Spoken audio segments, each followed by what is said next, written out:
CMA ഇൻ്റർ group 1 paper 6 ആയിട്ടുള്ള law and എത്തിക്സിലെ negotiable instrument act 1881 ആണ് നമ്മൾ ഈ വീഡിയോയിൽ നോക്കുന്നത്. നെഗോഷ്യബിൾ ഇൻസ്ട്രുമെൻ്റ് ആക്ട് നമ്മളൊരു 5 പാർട്ടായിട്ടായിരിക്കും ചെയ്യുന്നത്. അതിലെ ഫസ്റ്റ് പാർട്ടാണ് ഈ വീഡിയോ. അപ്പം ആദ്യം തന്നെ ഇതിൽ പറഞ്ഞിരിക്കുന്നത് എന്താണെന്ന് നമുക്ക് നോക്കാം. ആദ്യം തന്നെ പറഞ്ഞിരിക്കുന്നതെന്ന് വെച്ച് കഴിഞ്ഞിട്ടുണ്ടെങ്കിൽ ഇൻട്രൊഡക്ഷനിൽ പറഞ്ഞിരിക്കുന്നതെന്ന് വെച്ച് കഴിഞ്ഞിട്ടുണ്ടെങ്കിൽ ഈ ആക്ടിൻ്റെ അകത്ത് ഇൻക്ലൂഡ് ചെയ്തിരിക്കുന്ന കാര്യങ്ങൾ എന്തൊക്കെയാണെന്ന് വെച്ച് കഴിഞ്ഞിട്ടുണ്ടെങ്കിൽ promissory not, bill of exchange, check എന്നതിനെ സംബന്ധിച്ചിട്ടുള്ള നിയമങ്ങൾ, ലോസ് ആണ് ഈ നെഗോഷ്യബിൾ ഇൻസ്ട്രുമെൻ്റ് ആക്ട് 1881 ഇൻക്ലൂഡ് ചെയ്തിരിക്കുന്നത് എന്നുള്ളതാണ് പറഞ്ഞിരിക്കുന്നത്. ഇവിടെ ഒരു ചെറിയ മിസ്റ്റേക്ക് വന്നിട്ടുണ്ട്. ടെക്സ്റ്റിൽ 1981 എന്നാണ് കൊടുത്തിരിക്കുന്നത്. ദെൻ നെക്സ്റ്റ് പറഞ്ഞിരിക്കുന്നത് ആപ്ലിക്കബിലിറ്റി പറഞ്ഞിരിക്കുന്നത് വോൾ ഓഫ് ഇന്ത്യയാണ്. ഇന്ത്യയുടെ എല്ലാ ഭാഗത്തും ആപ്ലിക്കബിലിറ്റി ഉണ്ട്.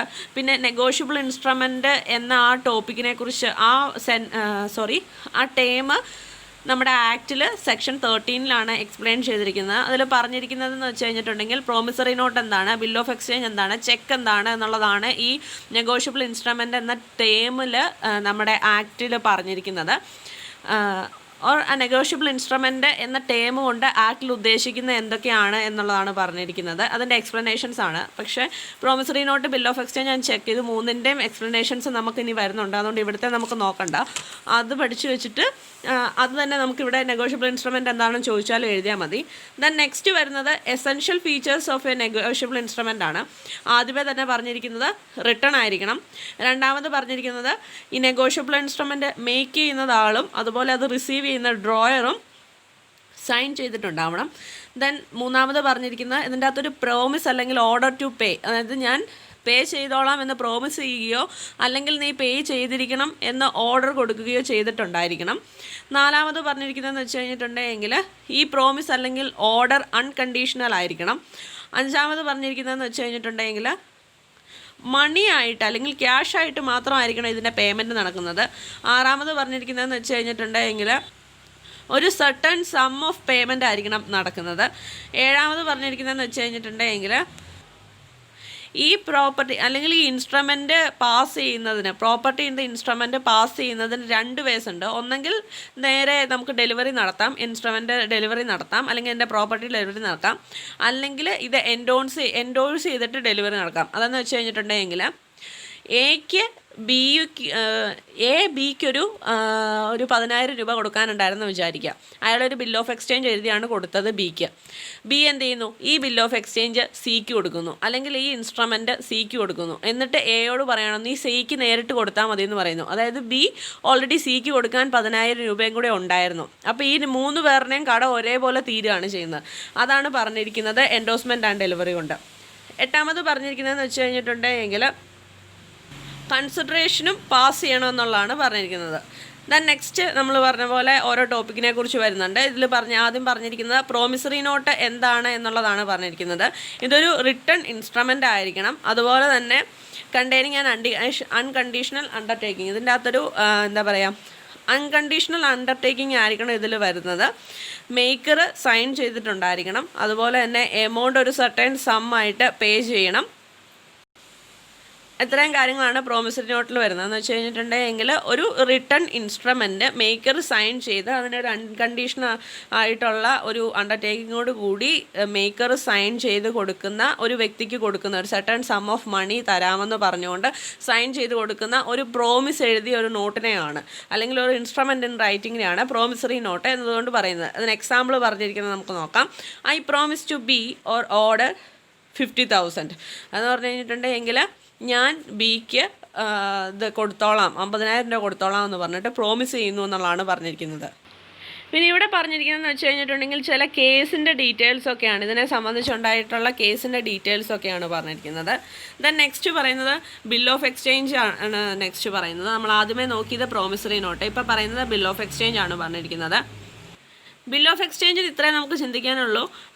നമ്മൾ പ്രോമിസറി നോട്ടിൽ നമ്മൾ കണ്ടു ഞാനൊരു വ്യക്തിക്ക് പൈസ കൊടുത്തോളാം എന്ന് പറഞ്ഞുകൊണ്ട് എഴുതി കൊടുക്കുന്നതാണ് promissory note. Bill of exchange എന്ന് പറഞ്ഞു കഴിഞ്ഞിട്ടുണ്ടെങ്കിൽ ഇന്ന വ്യക്തി എനിക്ക് ഇത്ര രൂപ ഇത്ര ദിവസത്തിനുള്ളിൽ തരണം എന്ന് പറഞ്ഞിട്ട് ഞാൻ എഴുതുന്ന ഒരു റിട്ടേൺ ഇൻസ്ട്രുമെൻ്റ് ആണ് ബിൽ ഓഫ് എക്സ്ചേഞ്ച്. അതായത് ഇപ്പം പ്രോമിസറി നോട്ടിൻ്റെ അകത്ത് നമ്മൾ എ ബിക്ക് പൈസ കൊടുത്തോളാം എന്ന് പറഞ്ഞ് എഴുതുകയാണ് എങ്കിൽ ബിൽ ഓഫ് എക്സ്ചേഞ്ചിൽ എ എഴുതുന്നത് ബി എനിക്ക് 50,000 രൂപ തരണം എന്ന് പറഞ്ഞുകൊണ്ടായിരിക്കും. അതാണ് ബിൽ ഓഫ് എക്സ്ചേഞ്ചും പ്രോമിസറി നോട്ടും തമ്മിലുള്ള വ്യത്യാസം. അപ്പം അതാണ് ബിൽ ഓഫ് എക്സ്ചേഞ്ചിൽ പറഞ്ഞിരിക്കുന്നത്. ദെൻ നെക്സ്റ്റ് വരുന്നത് ചെക്കാണ് പറഞ്ഞിരിക്കുന്നത്. ചെക്കിൻ്റെ ഇതിൽ പറഞ്ഞിരിക്കുന്നതെന്ന് വെച്ച് കഴിഞ്ഞിട്ടുണ്ടെങ്കിൽ ഇതിൽ ചെക്കിൽ വന്നു കഴിയുമ്പോഴത്തേന്ന് പറഞ്ഞു കഴിഞ്ഞിട്ടുണ്ടെങ്കിൽ നമ്മളൊരു ബാങ്കിൻ്റെ പേരിലായിരിക്കും, അതായത് ബാങ്കിന് അതിനകത്ത് ഒരു ഇത് വരുന്നുണ്ട് എന്നുള്ളതാണ് പറഞ്ഞിരിക്കുന്നത്. അതായത് ബിൽ ഓഫ് എക്സ്ചേഞ്ചോ പ്രോമിസറി നോട്ടോ ആണെങ്കിൽ നമുക്ക് പേയ്മെൻറ്റ് വേണമെങ്കിൽ ക്യാഷായിട്ട് കയ്യിൽ കൊടുക്കാനും പറ്റും. പക്ഷേ ചെക്ക് എന്ന് പറഞ്ഞു കഴിയുമ്പോൾ തന്നെ നമ്മൾ നേരത്തെ തന്നെ എഴുതി ഒരു ചെക്ക് നമ്മൾ ഡ്യൂ ഡേറ്റ് വെച്ചിട്ട് ചെക്ക് എഴുതി കൊടുക്കുന്നതെന്ന് വെച്ച് കഴിഞ്ഞിട്ടുണ്ടെങ്കിൽ ബാങ്ക് വഴിയായിരിക്കും നമുക്ക് ഈ പൈസ കിട്ടുന്നത് എന്നുള്ളതാണ് ഇതിൽ പറഞ്ഞിരിക്കുന്നത്, ചെക്കിൻ്റെ പ്രത്യേകതയായിട്ട് പറഞ്ഞിരിക്കുന്നത്. അതുപോലെ തന്നെ ചെക്ക് ഇലക്ട്രോണിക് ഫോമിൽ മെയിൻറ്റെയിൻ ചെയ്യാൻ വേണ്ടി പറ്റും. അതെന്ന് വെച്ച് കഴിഞ്ഞിട്ടുണ്ടെങ്കിൽ ചെക്കിൻ്റെ ഒരു ഇലക്ട്രോണിക് ഇമേജ് ഉണ്ടായിരിക്കും എന്നുള്ളതാണ് പറഞ്ഞിരിക്കുന്നത്. നമ്മളിപ്പോൾ കാണുന്നുണ്ട്, ഇപ്പോൾ നമുക്ക് കോമൺ ആയിട്ട് വരുന്നതാണ് ഈ ചെക്ക് എന്ന് പറഞ്ഞിട്ട്, നമ്മൾ ഓൾറെഡി നമുക്ക് അറിയാവുന്നവരാണ്. അപ്പോൾ അത്രയാണ് ചെക്കിൻ്റെ കാര്യത്തിൽ പറഞ്ഞിരിക്കുന്നത്. ഈ ചെക്കും ഒരു നെഗോഷ്യബിൾ ഇൻസ്ട്രുമെൻ്റ് ആണെന്നാണ് നമുക്ക് പറഞ്ഞിരിക്കുന്നത്. അതായത് നമ്മളിപ്പോൾ ഒരു ചെക്ക് എഴുതി ഇപ്പം തന്നെ മാറിയെടുക്കുന്ന പോലെയല്ല, ഒരു 90 ദിവസത്തിനുള്ളിൽ മാറിയെടുക്കാമെന്നൊക്കെ പറഞ്ഞിട്ട് നമ്മൾ എഴുതുന്ന ചെക്കും ഒരു നെഗോഷ്യബിൾ ഇൻസ്ട്രുമെൻ്റ് ആണ് എന്നുള്ളതാണ് ഇതിൽ പറഞ്ഞിരിക്കുന്നത്.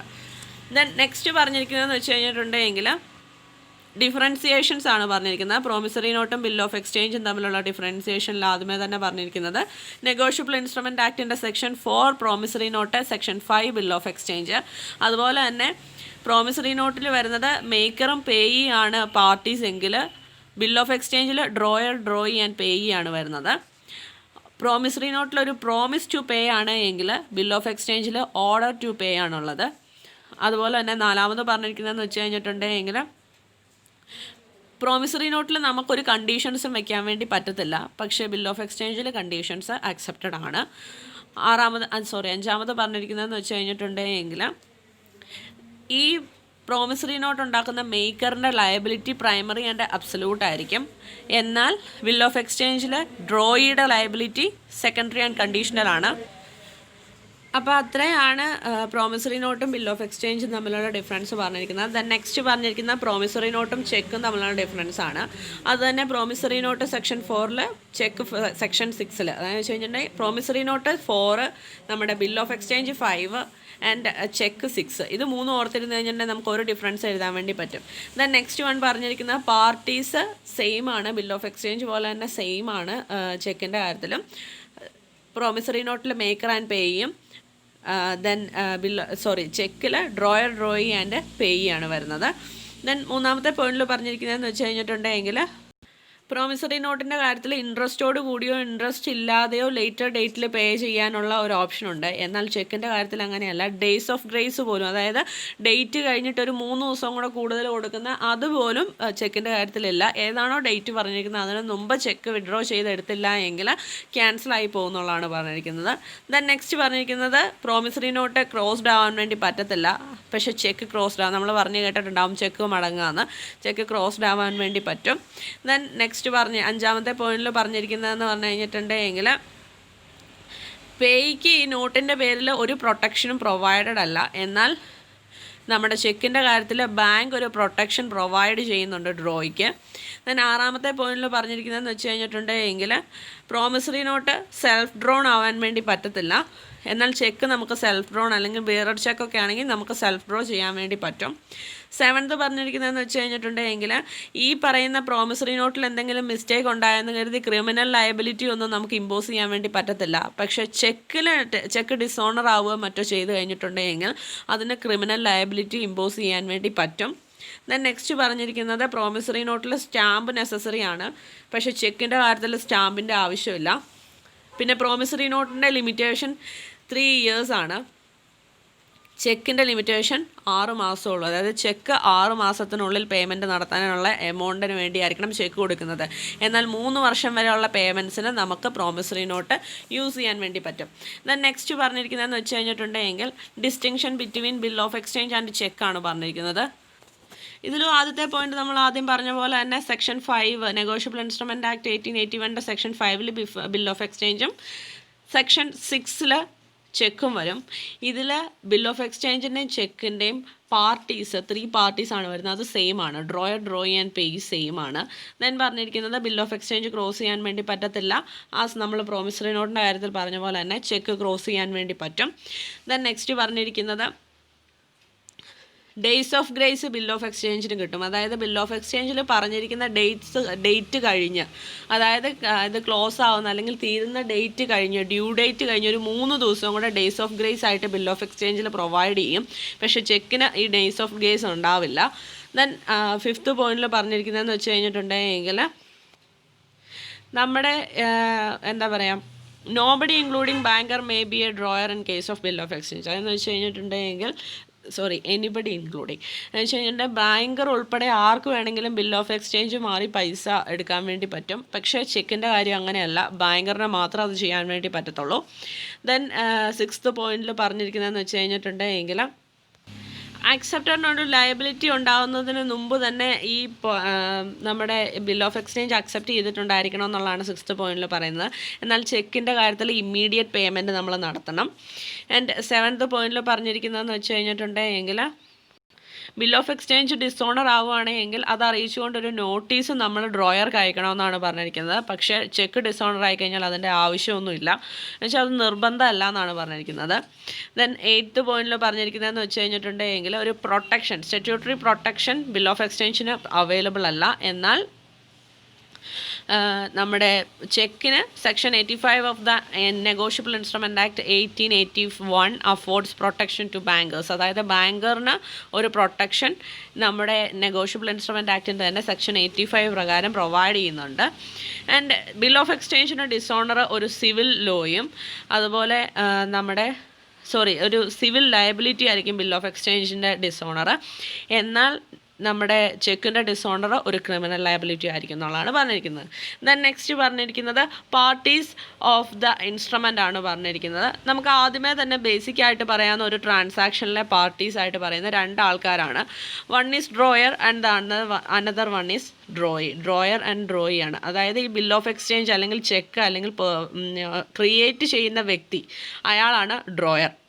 ആൻഡ് ആർക്ക് വേണ്ടിയാണോ ഇത് കൊടുക്കുന്നത് അല്ലെങ്കിൽ ആർക്ക് പേ ചെയ്യാൻ വേണ്ടിയാണ് അല്ലെങ്കിൽ ഡയറക്റ്റഡ് ടു പേ ആരാണോ അയാളാണ് ഡ്രോയി എന്നുള്ളതാണ് പറഞ്ഞിരിക്കുന്നത്. ദെൻ നെക്സ്റ്റ് പറഞ്ഞിരിക്കുന്നത് drawer in case of need പറഞ്ഞിരിക്കുന്നുണ്ട്. ഏതെങ്കിലും സാഹചര്യത്തിൽ ഡ്രോയിക്ക് അല്ലാതെ മറ്റൊരാൾക്ക് പേയ്മെൻറ്റ് കൊടുക്കാൻ പറഞ്ഞുകൊണ്ട് ഒരാളുടെ പേര് അതിൻ്റെ അകത്ത് നമ്മുടെ ഈ ബില്ലിൽ അല്ലെങ്കിൽ എൻഡോഴ്സ്മെൻറ്റിൽ മെൻഷൻ ചെയ്തിട്ടുണ്ടെങ്കിൽ അയാളാണ് drawer in case of need. അതായത് എന്തെങ്കിലും ആവശ്യം വന്നാൽ, എന്തെങ്കിലും നീഡ് ഉണ്ടായി കഴിഞ്ഞിട്ടുണ്ടെങ്കിൽ ഡ്രോയറായിട്ട് പ്രവർത്തിക്കുന്ന ആളാണ് drawer in case of need എന്നുകൊണ്ട് പറഞ്ഞിരിക്കുന്നത്. ദെൻ നെക്സ്റ്റ് പറഞ്ഞിരിക്കുന്നത് അക്സെപ്റ്ററാണ് പറഞ്ഞിരിക്കുന്നത്. നമ്മളിപ്പോൾ ഡ്രോയി ഈ ബില്ല് അക്സെപ്റ്റ് ചെയ്തു അല്ലെങ്കിൽ സൈൻ ചെയ്തതിന് ശേഷം അതിൻ്റെ കൂടെ നമ്മൾ എന്തെങ്കിലും കാര്യങ്ങൾ കൂട്ടിച്ചേർക്കുകയൊക്കെ ചെയ്യുന്നത്, അല്ലെങ്കിൽ ഡ്രോയിയുടെ ബിഹാഫിൽ ഇത് അക്സെപ്റ്റ് ചെയ്യുന്ന, ബില്ല് അക്സെപ്റ്റ് ചെയ്യുന്ന ഒരു പേഴ്സൺ അല്ലെങ്കിൽ ഒരു വ്യക്തിയാണ് അക്സെപ്റ്റർ എന്ന് പറയുന്നത്. ദെൻ നെക്സ്റ്റ് പറഞ്ഞിരിക്കുന്നതെന്ന് വെച്ച് കഴിഞ്ഞിട്ടുണ്ടെങ്കിൽ അക്സെപ്റ്റർ ഫോർ ഹോണർ ആണ് പറഞ്ഞിരിക്കുന്നത്. നമ്മളിപ്പം ഒരു ബില്ല് നമ്മൾ അയച്ചു, അത് അക്സെപ്റ്റ് ചെയ്തില്ല, ഡ്രോയി അക്സെപ്റ്റ് ചെയ്തില്ല. പക്ഷേ അപ്പം എന്ന് പറഞ്ഞു കഴിഞ്ഞിട്ടുണ്ടെങ്കിൽ അത് ഡ്രോയറിനൊരു എന്താ പറയുക, വ്യക്തിപരമായിട്ടൊരു നാണക്കേട് പോലെ ആവുമല്ലോ. അപ്പോൾ അത് ഒഴിവാക്കാൻ വേണ്ടി ഡ്രോയിയുടെ ബിഹാഫിൽ ഇത് അക്സെപ്റ്റ് ചെയ്യുന്ന, ഈ ബില്ല് അക്സെപ്റ്റ് ചെയ്യുന്ന വ്യക്തിനെയാണ് അക്സെപ്റ്റർ ഫോർ ഹോണർ എന്ന് പറഞ്ഞിരിക്കുന്നത്. ആൻഡ് പേയി ആണ് നെക്സ്റ്റ് പറഞ്ഞിരിക്കുന്നത്. The person named in the instrument to whom or to whose order the money is by the instrument directed to pay. അതായത് ഈ നമ്മുടെ ഇൻസ്ട്രുമെൻറ്റിൽ ആർക്കാണോ പൈസ കൊടുക്കണമെന്ന് പേ ചെയ്തിരിക്കുന്നത്, എഴുതിയിരിക്കുന്നത്, ആ വ്യക്തിയാണ് പേയി എന്ന് പറഞ്ഞിരിക്കുന്നത്. ദെൻ നെക്സ്റ്റ് പറഞ്ഞിരിക്കുന്നത് ഹോൾഡർ ആണ് പറഞ്ഞിരിക്കുന്നത്. എന്ന് വെച്ച് കഴിഞ്ഞിട്ടുണ്ടെങ്കിൽ പ്രോമിസറി നോട്ട് അല്ലെങ്കിൽ ബിൽ ഓഫ് എക്സ്ചേഞ്ച് അല്ലെങ്കിൽ ചെക്ക് ആരുടെ പേരിലാണോ എഴുതി അത് ആരുടെ കയ്യിലാണോ ഇരിക്കുന്നത് അയാളാണ് ഹോൾഡർ എന്ന് പറയുന്നത്. ആ വ്യക്തിയുടെ കയ്യിൽ നിന്ന് ഈ ബിൽ ഓഫ് എക്സ്ചേഞ്ച് അല്ലെങ്കിൽ ചെക്ക് ലോസ്റ്റ് ആവുകയോ അല്ലെങ്കിൽ ഡിസ്ട്രോയ് നശിച്ചു പോവുകയോ ചെയ്യുകയാണെങ്കിൽ പൂർണ്ണമായ ഉത്തരവാദിത്തം ഈ ഹോൾഡറിന് തന്നെ ആയിരിക്കും എന്നുള്ളതാണ് ഹോൾഡർ എന്ന ടേമിൽ പറഞ്ഞിരിക്കുന്നത്. ദെൻ നെക്സ്റ്റ് പറഞ്ഞിരിക്കുന്നത് ഹോൾഡർ ഇൻ ഡ്യൂ കോഴ്സ് ആണ് പറഞ്ഞിരിക്കുന്നത്. എന്ന് വെച്ച് കഴിഞ്ഞിട്ടുണ്ടെങ്കിൽ ഏതെങ്കിലും ഒരു ഹോൾഡറിൻ്റെ പ്രത്യേക സാഹചര്യങ്ങൾ കാരണം വേറൊരു ആളുടെ കയ്യിൽ ഈ പ്രോമിസറി നോട്ടിൻ്റെ പൊസഷൻ കൊടുക്കുന്നു, അല്ലെങ്കിൽ പൊസഷൻ വേറൊരു ആളുടെ കയ്യിലേക്ക് പോയി കഴിഞ്ഞിട്ടുണ്ടെങ്കിൽ ആ വ്യക്തി ഈ എന്താ പറയുക, നമ്മുടെ ബിയറിന് അല്ലെങ്കിൽ പേയുടെ അടുത്ത് എൻഡോസിൻ്റെ അടുത്തൊക്കെ ലയബിളായിരിക്കും, അല്ലെങ്കിൽ ഉത്തരവാദിത്തം ആ വ്യക്തിക്കായിരിക്കും എന്നുള്ളതാണ് ഹോൾഡർ ഇൻ ഡ്യൂ കോഴ്സിൽ പറഞ്ഞിരിക്കുന്നത്. ദെൻ നെക്സ്റ്റ് വന്നിരിക്കുന്നതെന്ന് വെച്ച് കഴിഞ്ഞിട്ടുണ്ടെങ്കിൽ difference between holder and holder in due കോഴ്സാണ് പറഞ്ഞിരിക്കുന്നത്. ഫസ്റ്റ് തന്നെ പറഞ്ഞിരിക്കുന്നതെന്ന് വെച്ച് കഴിഞ്ഞിട്ടുണ്ടെങ്കിൽ ഹോൾഡറിൻ്റെ കാര്യത്തിൽ നിന്ന് പറഞ്ഞു കഴിഞ്ഞിട്ടുണ്ടെങ്കിൽ പൊസഷൻ അയാളുടെ പേരിൽ തന്നെയായിരിക്കും. എന്നാൽ ഹോൾഡർ ഇൻ ഡ്യൂ കോഴ്സിലെന്ന് പറഞ്ഞു കഴിഞ്ഞിട്ടുണ്ടെങ്കിൽ ഈ ഇൻസ്ട്രുമെൻറ്റ് മച്യൂർ ആവുന്നോടം വരെ വിശ്വസ്തമായിട്ട് നമ്മൾ ഒരാളുടെ കയ്യിൽ കൊടുക്കുന്നു എന്നതുകൊണ്ട് മാത്രം അയാൾക്ക് ഇതിൻ്റെ മച്യൂരിറ്റി വരെ മാത്രമായിരിക്കും ഹോൾഡർ ഇൻ ഡ്യൂ കോഴ്സിന് ഇതിൻ്റെ പൊസഷൻ ഉണ്ടായിരിക്കുക എന്നുള്ളതാണ് പറഞ്ഞിരിക്കുന്നത്. ദെൻ നെക്സ്റ്റ് പറഞ്ഞിരിക്കുന്നതെന്ന് വെച്ച് കഴിഞ്ഞിട്ടുണ്ടെങ്കിൽ രണ്ടാമത്തെ പോയിന്റിൽ പറയുന്നതെന്ന് വെച്ച് കഴിഞ്ഞിട്ടുണ്ടെങ്കിൽ ഹോൾഡറിൻ്റെ ടൈറ്റിൽ ട്രാൻസ്ഫറിൻ്റെ ടൈറ്റിലിനെ ആസ്പദമായിട്ടിരിക്കും എന്നുള്ളതാണ് പറഞ്ഞിരിക്കുന്നത്. എന്നാൽ ഹോൾഡർ ആൻഡ് ഡ്യൂ കോഴ്സിൻ്റെ കാര്യത്തിൽ ട്രാൻസ്ഫററിനേക്കാളും ബെറ്റർ ആയിട്ടുള്ള ഒരു ടൈറ്റിലായിരിക്കും അയാൾക്ക് ഉണ്ടാവുക എന്നുള്ളതാണ് പറഞ്ഞിരിക്കുന്നത്. മൂന്നാമത് പറഞ്ഞിരിക്കുന്നത് holder may receive the instrument without consideration, അതായത് ഹോൾഡറിന് പ്രത്യേകം കൺസിഡറേഷൻസ് ഒന്നും കിട്ടാതെ തന്നെ ഇൻസ്ട്രുമെൻറ്റ് റിസീവ് ചെയ്യും. എന്നാൽ ഹോൾഡർ ഇൻ ഡ്യൂ കോഴ്സ് ആണ് എങ്കിൽ അയാൾക്ക് എപ്പോഴും ഇൻസ്ട്രുമെൻറ്റിൻ്റെ പേരിൽ ഒരു കൺസിഡറേഷൻ കിട്ടും എന്നുള്ളതാണ് പറഞ്ഞിരിക്കുന്നത്. ദെൻ ഹോൾഡറിൻ്റെ കാര്യത്തിൽ ഫോർത്ത് പോയിന്റിൽ പറഞ്ഞിരിക്കുന്നതെന്ന് വെച്ച് കഴിഞ്ഞിട്ടുണ്ടെങ്കിൽ holder does not get certain privileges available to the holder in due course, അതായത് ഹോൾഡർ ഇൻ ഡ്യൂ കോഴ്സിന് കിട്ടുന്ന പല പ്രിവിലേജസും നമ്മുടെ ഹോൾഡറിന് കിട്ടത്തില്ല. അതുപോലെ തന്നെ ഹോൾഡറിന് കിട്ടാത്ത പ്രിവിലേജസ് എല്ലാം ഹോൾഡർ ഇൻ ഡ്യൂ കോഴ്സിന് കിട്ടുന്നുണ്ട് എന്നുള്ളതാണ് പറഞ്ഞിരിക്കുന്നത്. ദെൻ നെക്സ്റ്റ് പറഞ്ഞിരിക്കുന്നതെന്ന് വെച്ച് കഴിഞ്ഞിട്ടുണ്ടെങ്കിൽ പേയ്മെൻറ്റ് ഇൻ ഡ്യൂ കോഴ്സാണ് പറഞ്ഞിരിക്കുന്നത്. ഇത് സെക്ഷൻ 10 ഡിഫൈൻ ചെയ്തിരിക്കുന്നത്. ഇതിൽ പറഞ്ഞിരിക്കുന്നതെന്ന് വെച്ച് കഴിഞ്ഞിട്ടുണ്ടെങ്കിൽ സ്ഥല സാഹചര്യങ്ങളിൽ ഈ പറയുന്ന ഡ്രോയർ അല്ലെങ്കിൽ ഈ എമൗണ്ട് കിട്ടേണ്ട വ്യക്തിക്ക് ആ പേയ്മെൻറ്റ് നടത്തേണ്ട കാര്യമുണ്ടോ, അല്ലെങ്കിൽ അതിലെന്തെങ്കിലും മിസ്റ്റേക്ക് ഉണ്ട് എന്ന് നമുക്ക് തോന്നുകയാണ് എങ്കിൽ പേയ്മെൻറ്റ് ഇൻ ഡ്യൂ കോഴ്സ്, അതായത് കുറച്ച് ഡ്യൂ ആയിട്ട് പേയ്മെൻറ്റ് നടത്തുന്നതിനാണ് പേയ്മെൻറ്റ് ഇൻ ഡ്യൂ കോഴ്സ് എന്നതുകൊണ്ട് ഉദ്ദേശിക്കുന്നത്. അതിനൊരു എക്സാമ്പിളൊക്കെ ഇവിടെ കൊടുത്തിട്ടുണ്ട്.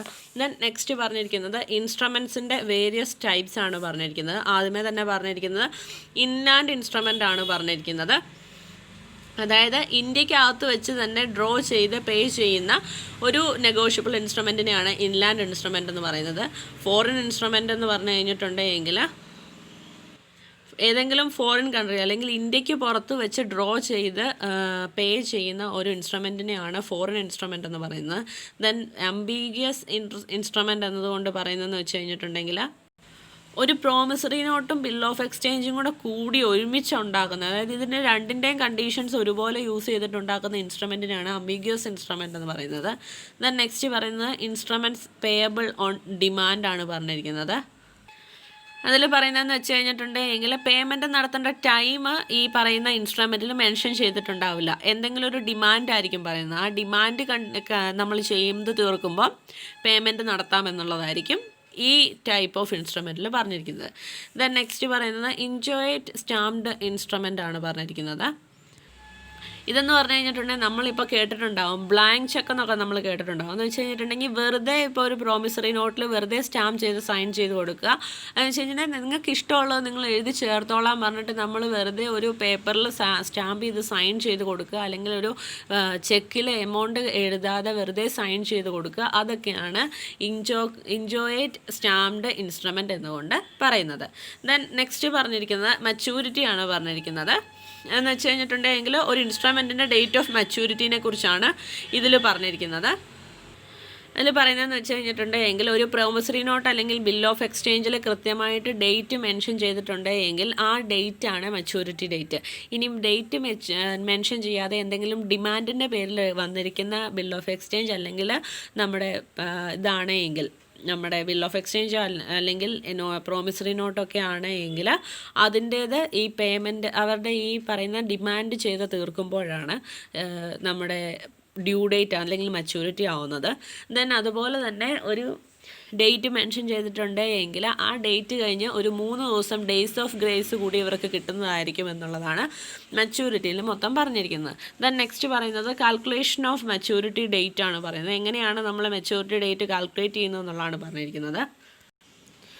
ഇതിൽ പറഞ്ഞിരിക്കുന്നതെന്ന് വെച്ച് കഴിഞ്ഞിട്ടുണ്ടെങ്കിൽ ഇപ്പം നമ്മളൊരു മച്യൂരിറ്റി ഡേറ്റ് കാൽക്കുലേറ്റ് ചെയ്യുന്നതെന്ന് പറഞ്ഞു കഴിഞ്ഞിട്ടുണ്ടെങ്കിൽ ചിലപ്പോൾ കൃത്യമായിട്ട് ഇന്ന ദിവസം എന്നായിരിക്കില്ല നമ്മുടെ പ്രോമിസറി നോട്ടിൽ അല്ലെങ്കിൽ ബിൽ ഓഫ് എക്സ്ചേഞ്ചിൽ, അതായത് ഇൻസ്ട്രുമെൻസിലൊന്നും കൃത്യം ഇന്ന ദിവസം പേ ചെയ്യണമെന്നായിരിക്കില്ല പറഞ്ഞിരിക്കുന്നത്. ചിലപ്പോൾ 90 days എന്നോ അല്ലെങ്കിൽ 3 months എന്നോ 2 months എന്നോ അങ്ങനെയൊക്കെ ആയിരിക്കും മെൻഷൻ ചെയ്തിരിക്കുന്നത്. അങ്ങനെയുള്ള സാഹചര്യങ്ങളിൽ എന്ന് വെച്ച് കഴിഞ്ഞിട്ടുണ്ടെങ്കിൽ നമ്മൾ നമ്മുടെ ഡേറ്റ്, അതായത് ഈ ഇൻസ്ട്രുമെൻ്റ് ഡ്രോ ചെയ്തിരിക്കുന്ന ഡേറ്റ് നിന്നായിരിക്കും നമ്മൾ കാൽക്കുലേഷൻ തുടങ്ങുന്നത്. ദെൻ നമ്മളത് അക്സെപ്റ്റൻസിന് വേണ്ടി പ്രസൻറ്റ് ചെയ്യുന്നു. അതുപോലെ നോൺ അക്സെപ്റ്റൻസ് ഉണ്ടായി കഴിഞ്ഞിട്ടുണ്ടെങ്കിൽ അത് നോട്ട് ചെയ്യുന്നു. അതുപോലെ തന്നെ നോൺ അക്സെപ്റ്റൻസ് ഉണ്ടായിക്കഴിഞ്ഞാൽ അതിനെ നമുക്ക് പ്രൊട്ടസ്റ്റ് ചെയ്യാൻ വേണ്ടി പറ്റും. ദെൻ ഇതിൻ്റെ ഈവൻ്റ് അല്ലെങ്കിൽ ഇതിൻ്റെ അകത്ത് ഇവർ പറഞ്ഞിരിക്കുന്ന എന്തെങ്കിലും ഡിമാൻഡ് ബേസ്ഡ് ആണെങ്കിൽ ഇതിൻ്റെ ഈവൻ്റ് ഹാപ്പൻ ചെയ്യുന്നു. അതോടുകൂടിയാണ് ഈ ബിൽ ഓഫ് എക്സ്ചേഞ്ചിൻ്റെ maturity date ആയിട്ട് നമ്മൾ കൺസിഡർ ചെയ്യുന്നത്. Where the instrument is a bill of exchange made payable as stated number of months after sight and has been accepted for honour with the day on which it was so accepted. അതായത് ഇത് accept ചെയ്യുന്ന ഡേറ്റും നമുക്ക് maturity date ആയിട്ട് consider ചെയ്യാൻ വേണ്ടി പറ്റും എന്നുള്ളതാണ് പറഞ്ഞിരിക്കുന്നത്. പിന്നെ കൃത്യമായിട്ടൊരു ഡേറ്റ് അവർ മെൻഷൻ ചെയ്യുന്നില്ല, അല്ലെങ്കിൽ നമുക്ക് കാൽക്കുലേറ്റ് ചെയ്തെടുക്കാൻ വേണ്ടി ബുദ്ധിമുട്ടുള്ള രീതിയിലാണ് അത് മെൻഷൻ ചെയ്തിരിക്കുന്നത് എങ്കിൽ ആ മന്തിൻ്റെ ഇതിൽ പറഞ്ഞിരിക്കുന്ന മന്തിൻ്റെ ലാസ്റ്റ് ഡേ ആയിരിക്കും മെച്യൂരിറ്റി ഡേറ്റ് എന്നുള്ളതാണ് ലാസ്റ്റ് സെൻറ്റൻസിൽ പറഞ്ഞിരിക്കുന്നത്. ഇനി കുറച്ച് ഇതിൻ്റെ എക്സാമ്പിൾസ് ആണ് കൊടുത്തിരിക്കുന്നത്. അപ്പോൾ ഇത്രയും കാര്യങ്ങളാണ് നമ്മുടെ ആദ്യത്തെ പോർഷനിൽ വരുന്നത്. അതായത് ആദ്യത്തെ പാർട്ടിൽ definition and features of negotiable ഇൻസ്ട്രുമെൻറ്റിൽ ഇത്രയും കാര്യങ്ങളാണ് വരുന്നത്. ഈ പാർട്ട് ഇത് ഫസ്റ്റ് പാർട്ടാണ് നെഗോഷ്യബിൾ ഇൻസ്ട്രുമെൻറ്റ് ആക്ടിൻ്റെ, ഇതുവരെയാണ് ചെയ്യുന്നത്. അടുത്തത് വരുന്നതെന്ന് വെച്ച് കഴിഞ്ഞിട്ടുണ്ടെങ്കിൽ crossing endorsement and material alteration ആണ് നെക്സ്റ്റ് ടോപ്പിക്ക് വരുന്നത്. അത് നെക്സ്റ്റ് വീഡിയോ ആയിട്ടായിരിക്കും നമ്മൾ ചെയ്യുന്നത്. Thank you.